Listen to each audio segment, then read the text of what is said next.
The boardroom was wrapped in an oppressive silence, punctuated only by the steady ticking of an old clock mounted high on the wall. At the far end of the imposing table sat Alexander Keach, a man known for his relentless drive and vast fortune, yet today, none of that could mask the worry etched on his face. His daughter, Ella, just 6 years old, hadn't moved her legs for over a year. Endless consultations, top medical experts, and every resource money could buy had yielded nothing but disappointment. "It's over," Alexander muttered, his voice heavy and hoarse. "We've tried everything. There's nothing left." Just beyond the boardroom doors, Ben Carter quietly pushed his mop along the polished floors. Life had taught Ben to keep his head down and his ears open, especially while working among men of power. A single father, Ben understood better than most the meaning of hope and perseverance. His own son, Leo, had been born with cerebral palsy. Doctors had warned he might never walk. But through years of creativity, unconditional support, and sheer persistence, Leo had defied every prediction. As Ben overheard the painful discussion about Ella's paralysis, something deep within him stirred. He removed his gloves, straightened his uniform, and, summoning all his courage, knocked gently at the boardroom door. Alexander's eyes narrowed as he noticed the janitor stepping into the sanctum. "I'm sorry to interrupt," Ben said, voice steady but sincere. "I overheard your conversation. I think I might be able to help."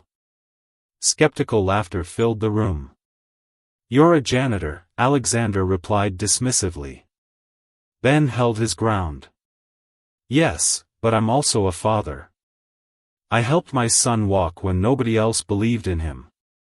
Something in Ben's words, an unwavering conviction, made Alexander pause. That afternoon, Ben met Ella for the first time.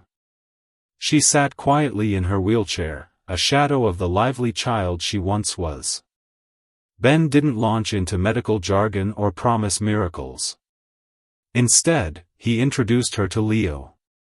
The two children, both bearing invisible scars, formed an immediate connection.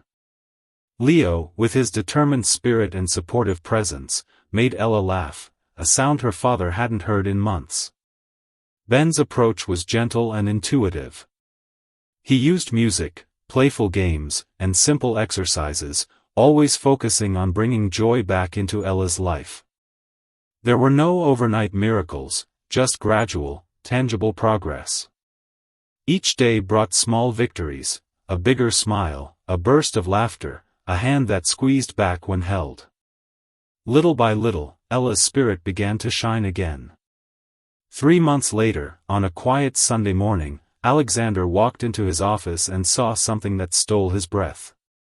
Ella was standing, clinging to the edge of a chair, her legs trembling but holding her up. "Daddy, look what I can do," she whispered, pride and wonder lighting her face. Overcome with emotion, Alexander dropped to his knees and held her tight, tears streaming down his cheeks. Later, he found Ben and asked the question that had haunted him: "How did you do it? What did you do that no one else could?" Ben smiled kindly. "I didn't fix her legs. I helped her believe she could use them." News of Ella's transformation spread, but Ben shied away from attention and money. All he asked was that Alexander help other children in need. True to his word, Alexander joined Ben, and together they created a foundation, offering therapy, resources, and hope to families around the world. Ben now leads the foundation, not as a janitor or even as a therapist, but as a father who never gave up. On the wall of his office hangs a photograph of Ella and Leo walking side by side in the sunshine, a silent testament to faith, resilience, and the power of never losing hope. And beneath that photo, a simple caption reads: "Sometimes, those who clean the floors are the ones who help us rise."